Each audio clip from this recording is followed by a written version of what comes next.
ડોક્ટરોની ઘટ પર રાજનીતિ, કોઈ વિરોધ શરૂ કરે તો રાજનીતિ, કોઈ મુદ્દો ઉઠાવે તો રાજનીતિ. આ દરેક વાતમાં શરૂ થતી રાજનીતિ જનતાનો વિકાસ નહીં, મુશ્કેલીઓ વધારે છે. આવો જ કંઈક માહોલ હાલ ધોરાજીમાં સામે આવ્યો છે. એક તરફ કોંગ્રેસના પૂર્વ ધારાસભ્ય લલિત વસોયા છે, બીજી તરફ ભાજપના ધારાસભ્ય મહેન્દ્ર પાડલિયા છે. મુદ્દો એવો છે કે ધોરાજી સરકારી હોસ્પિટલમાં 66 તબીબોની જગ્યા સામે 38 જગ્યા ખાલી છે. તેવામાં તબીબોની ઘટના કારણે સારવાર માટે આવતા દર્દીઓને પરેશાની થાય છે, જેથી તબીબો ભરતી ન થતા હવે કોંગ્રેસના પૂર્વ ધારાસભ્ય લલિત વસોયાએ આગામી 10 તારીખથી આંદોલનની જાહેરાત કરી છે. પરંતુ હાલના ધારાસભ્ય મહેન્દ્ર પાડલિયાથી આ વાત સહન ન થઈ હોય તેમ તેઓ આંદોલન ખોટું અને જસ ખાટવા માટેનું ગણાવી રહ્યા છે. ધોરાજીની અંદર સરકારી હોસ્પિટલમાં સ્ટાફની ભરતી માટે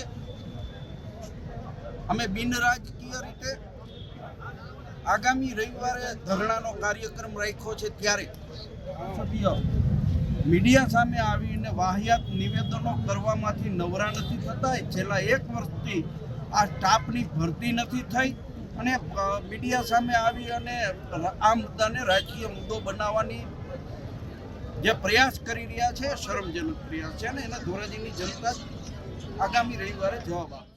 ધોરાજી સિવિલ હોસ્પિટલમાં જે ક્લાસ 1 અને ક્લાસ 2 ડૉક્ટરની જગ્યાઓ ખાલી છે એ બાબતે મારે આપના માધ્યમ દ્વારા સ્પષ્ટતા કરવાની કે જે ક્લાસ 1 ડૉક્ટરની 9 જગ્યા છે એ 9 પૈકી 4 નિયમિત ભરેલી છે અને બાકીની 5 જગ્યા ઉપર સીએમ સેતુ કાર્યક્રમ અંતર્ગત ડૉક્ટરો આવે છે અને આ સીએમ સેતુ યોજના અંતરના જે ડૉક્ટરો છે એમાં જે કાયમી ડૉક્ટર મળશે ત્યારે એની પણ નિયમિત રીતે નિમણૂક કરવામાં આવશે.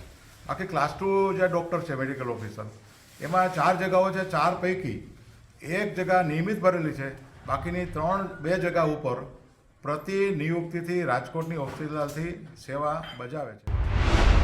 ક્લાસ 1ની 12માંથી 8 જગ્યા ખાલી, ક્લાસ 2ની 4માંથી 3 જગ્યા ખાલી, ક્લાસ 3 અને 4ની 50 જગ્યામાંથી 27 જગ્યા ખાલી. એટલે કે કાયમી ડોક્ટરોની જે 38 જગ્યા ભરાવી જોઈતી હતી તે ખાલી છે, જે એક કડવી વાસ્તવિકતા છે. વાત સાચી છે. ઓર્થોપેડિક અમારા ત્યાં અઠવાડિયામાં 2 દિવસ આવે છે, ઓપીડી દર્દીઓ જુએ છે. બાકી ઇમરજન્સીમાં તો ઓર્થોપેડિકની સર્જનની જગ્યા ખાલી હોવાના લીધે એવા કેસમાં અમારે જૂનાગઢ રિફર કરવા પડે છે.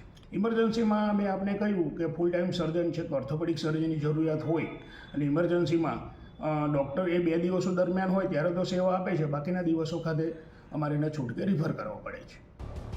ડોક્ટરોની ઘટ છે તે વાત સત્ય છે, ભરતી થવી જોઈએ તે વાત પણ સત્ય છે. પરંતુ એક નેતા ધરણા પર ઉતરે અને બીજા નેતા તેના પર વાર પ્રહાર કરે તેવી રાજનીતિ ન થવી જોઈએ.